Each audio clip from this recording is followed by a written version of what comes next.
Yeah, firstly, before we talk too much about the game, I'd really like to take the opportunity on behalf of myself and the All Blacks to congratulate two men in the opposition, Rory Best and Joe Schmidt. Both had magnificent careers in their respective roles for Ireland.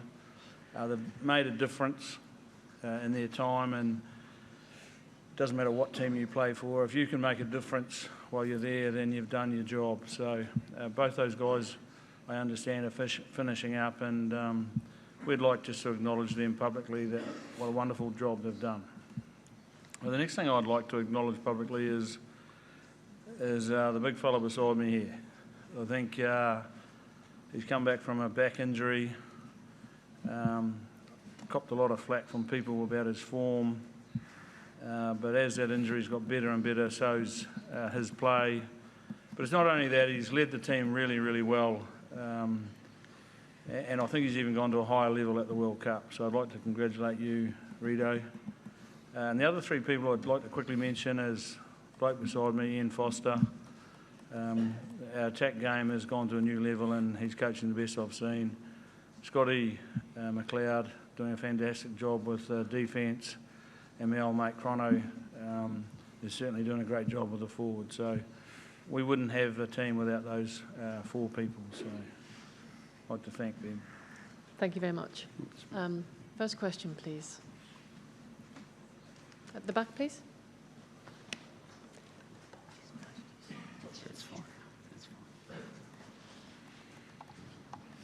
Kieran, can I get your reaction, please, to those words that Steve has just said about you, and also just overall, how did that feel, particularly in that first half? Look, you know, if Coach is saying that, it's a good thing, I guess. But I reckon in a couple of weeks' time, it'd be better for him to say it. But look, I think, you know, for us, our first half probably set up the game, didn't it? You know, for us, we could put plenty of pressure on the Irish. We knew they were, you know, a strong forward-orientated team who could attack as well. I think we nullified what they could bring early through our discipline and able to score some tries, which gave us the opportunity to get in front. Thank you. In the middle, please. Steve, congratulations on your win and making the semi-finals. Could I ask you just to expand a little bit on something you just mentioned around defence? I think in that first half you made 74 of 75 tackles. Obviously kept them to 0. I know you scored 7 tries in the game, but how big was defence in, I guess, setting the tone as well as deciding the outcome? Oh, it's massive, isn't it? You know, particularly in tournaments like this. You know, defence is 50% of the game, and probably 90% of when you take into the psychological value of it. So, you know, as Rito said earlier, we kept our discipline. When they carried, we got up and made our tackles, and they were punishing tackles and forced some errors. And you know, when you're doing that, teams start to second guess it a little bit, and psychologically you get an edge. So, you know, it's been a very, very good all tournament. You know, and Scott, you know, he's filling some big shoes in Smithies, but I think he needs all the pats on the back for what we're doing. He's very clear what he wants. He's driving it well, and you know, the boys are responding very, very well, and you can see that on the park. Thank you. Right at the front, please. Steve, the noise inside the stadium before kick-off was something else from the Irish fans. And Joe's just been in here talking about how he felt his team needed to get off to a good start. How important was the start that your team made in terms of killing the Irish spirit? Oh, again, you know, the Irish are some of the best travellers in the world, aren't they? They don't mind going on anywhere for a party, so and they enjoy it. Like, and they've got their songs and they've got their way of doing things, and you know, so very, very important. Like, it was sort of like a home match feeling, because Kiwis are a little quieter. We're not quite as boisterous. We don't mind a party, but we're not quite as boisterous. And you know, but I think it's no different than when you play in Dublin. You know, if you do things right, then you can control the crowd. If you let them in, then the crowd becomes, you know, part of the problem. So as Rito said, they started really, really well, and you know, then people are sitting back in their seats thinking, well, what's going to happen here, and rather than singing and carrying on. Thank you. Lady on the second row, please.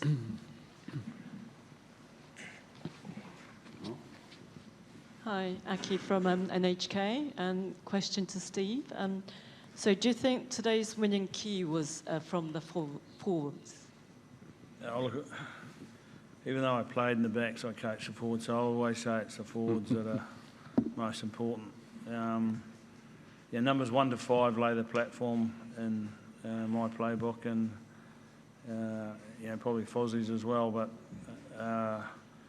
numbers 7, 8, 9 and 6, 6, 7, 8, then get the benefits of those tight forwards doing their job, and then 9 and 10 get to drive the game, and you know, the way we're playing at the moment, you'd have to chuck 15 in there as well. So if you don't go forward, it's a real simple formula. If you don't go forward, you don't have opportunities to control it. So that starts with those big, you know, little numbers up the front, those big men doing their job well. Thank you. Gentleman there, please, with hand raised. Thank you. Hi, Steve. After their quarter-final, Eddie Jones said he hoped he would play you guys in the semi-final. How much are you looking forward to that game, and what sort of challenge will England represent? I'm looking forward to playing them too, now that we've earned the right to. They'll be a massive challenge, you know, but I don't think tonight's the night for us to be talking about that. I think, you know, we've got a formula that we work to. You know, test matches are hard work, you know, from Sunday to Saturday, and you've got to take a wee bit of time to step off the merry-go-round and relax.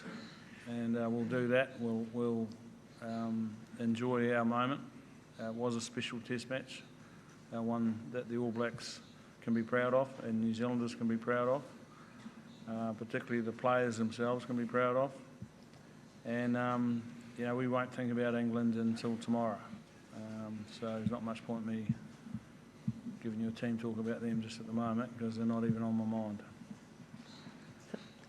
Thank you. Gentleman standing up at the back, please. Standing up, yes.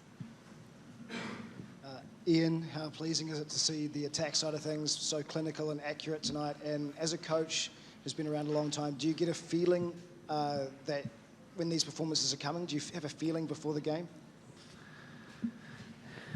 Yeah, you get lots of feelings. I'm not sure all of them are very good to read, but it's...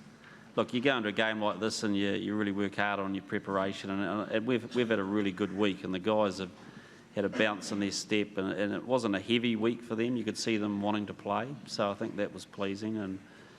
But you know, I thought it was probably, you know, we really had to play well up front against an Irish team, and if you don't, it's really hard to do probably some of those special things that were happening out wide. So you know, it was a game, I think, where we won a forward battle, and that's probably where the battle was really won overall. And I think that the quality of the ball we got through scrum, line out, and some of that ruck ball was outstanding, and getting some of our boys on that front foot's what they want, what they dream of, and it was delivered to them today. So, you know, and they should be proud of what they did. Thank you. Gentleman in the middle there, please. Steve, there was a lot of chat about the less experienced players in your team before the game. How much are they bringing to the mindset and energy of this group? Obviously, Ireland probably selected more experienced, proven players, but you went for those younger guys and they really delivered. Your experience is a funny thing, isn't it? What is it that you've experienced? That's the key. And our young guys, a lot of them have been involved in championship-winning teams. In Super Rugby, in big moments, and that's why you can select them with confidence.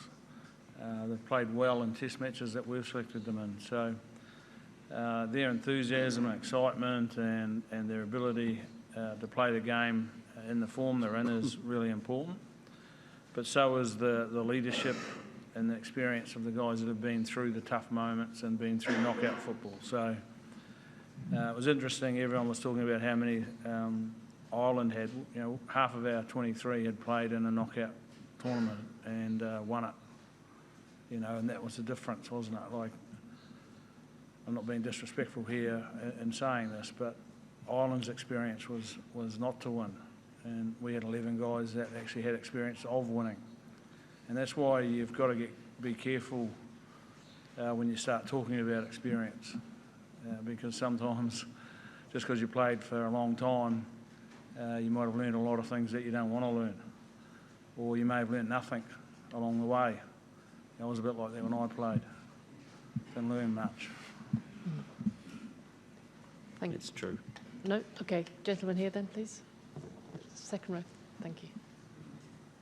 Steve, do you think this team's sort of at their best when they've got a monkey on the back, or they've had a loss to a team previously, whether that's subconscious? There might have been a bit of that 4 years ago against France. There may be tonight, just having lost to a team previously. Does that help? I can't help but smile because I'm looking at your new Mo. It's outstanding. Kind of creepy, but outstanding. Look, I don't know if you can call it a monkey, but I think, you know, we got reminded and reminded and reminded and reminded that we'd lost to Ireland. And All Black teams don't need to be reminded that they've lost 2 games to Ireland out of 38. They know that, and they don't forget it. We remember our losses way more than we remember the wins, and you know, so it's banked. It's not something that you go and talk about. Just everyone knows it, and I think it's circumstantial that, you know, Cardiff was a bit the same. I don't think it was. I just think it's circumstances. You know, we ended up playing somebody who we respect a lot tonight. We do. We have a lot of respect for Ireland. They're a hard team to play against, and we had to spend a lot of time getting our preparation right to play them, and because we knew that, you know, if we didn't, we'd be going home. Thank you. We'll move to the last question, please. Gentleman been waiting at the back. Thank you. Hey, Kieran. I guess you started your career down the tram lines, and now you're in the middle of the park, being, you know, that enforcer type role. How is that transition through your career, and is it one that you enjoy, and just how sore are you at the moment? Yeah, as Steve said, like, it was a very tough test match. I think the scoreboard can, you know, I guess flatter us, and I think we were very, very good tonight on, you know, the way we took our opportunities. But, you know, the Irish are a tough team, and I don't know that stat about the many tackles we made in that first half, but yeah, it felt like we had to make a lot. Yeah, so pretty sore, but really enjoying the opportunity to play at different parts of the field. And, you know, we've got a loose forward group that just mixes and mingles and kind of goes wherever we're needed. And, you know, if we get a chance in the middle, it's great. Maybe not as fast as I used to be. So, you know, just got to find the little gaps if I can. Great. Thank